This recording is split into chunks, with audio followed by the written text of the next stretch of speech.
Bleed India with 1,000 cuts. The age-old Pakistani military doctrine is still the country's modus operandi, and the recent Khalistani protests are an example of the Pakistani deep state hard at work. Pakistan, a country inherently inclined towards the manifestations of radicalism where religious fanatics rule the roost, is attempting to sow unrest and discord in India by activating its agents and stooges in the West.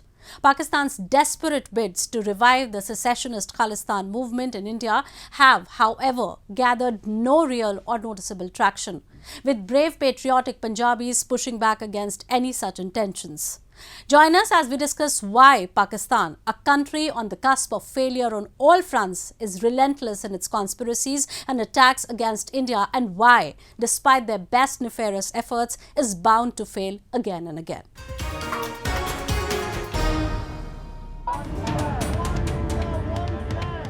In a tremendous show of solidarity, hundreds of people gathered in different cities around the world, chanting pro-India slogans.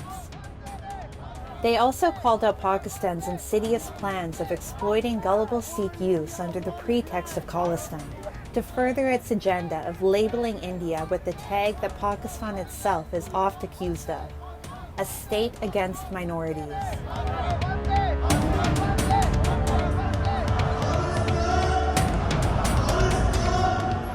These events were organized at the heels of the unrestrained display of hooliganism by paid Khalistani thugs who attacked several Indian missions in different cities of Europe and the United States of America.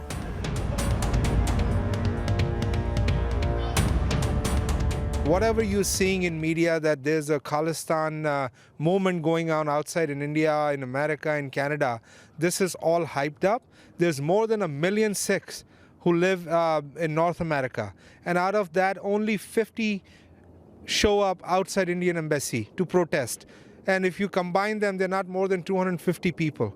And this is like jeopardizing the whole Sikh community in India and in outside India who love India and who support India and who love Punjab. In what appeared to be the well-coordinated execution of a nefarious plan, a trained Khalistani, Amritpal Singh, descended on Indian soil last September, allegedly after his successful indoctrination by Pakistan's inter-services intelligence in the later tenure of his over a decade-long stint in Dubai. The self-styled preacher and leader of Waris Punjab Day, a secessionist group, quickly ascended the infamy ladder thanks to his proclivity for rabble-rousing and his anti-India speeches. He can speak to social media.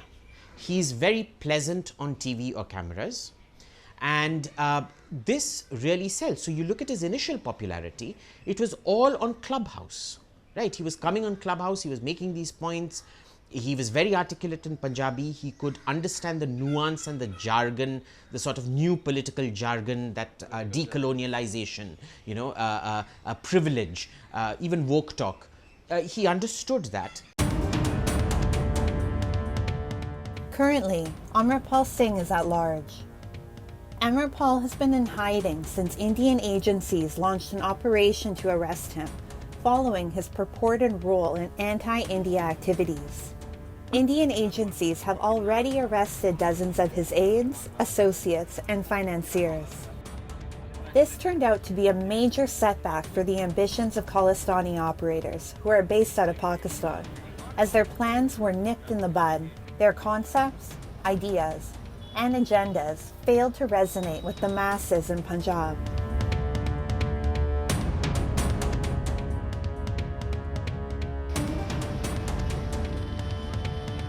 One must be incredibly ignorant to peddle or believe the narrative that Sikhs have been marginalized in India or have not received what they deserve.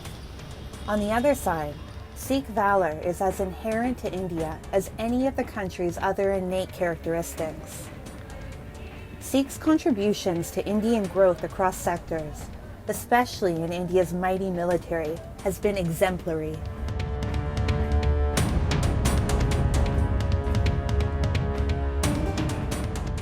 सिखों जैसा देशभक्त हो नहीं सकता कोई, क्योंकि जहाँ से सिक्खी निकली है हमारे गुरुओं ने, गुरु अर्जन देव जी ने, गुरु तेग बहादुर जी ने, गुरु गोबिंद सिंह जी ने बलिदान दिए, सारे परिवार निशावर कर दिए इस देश में धर्म को बचाने के लिए, इस देश की आस्था को बचाने के लिए। और जितनी कुर्बानियाँ देश आज़ाद करवाने के लिए हुई हैं, उसमें से सबसे ज़्यादा कुर्बानियाँ, मोर देन 70% कुर्बानियाँ सिखों ने दी। जो फांसियाँ हुई हैं उसमें से सबसे ज़्यादा फांसियाँ सिखों ने दी हैं। ये तिरंगे की शान बनाने के लिए सिखों ने सबसे ज़्यादा खून बहाया है।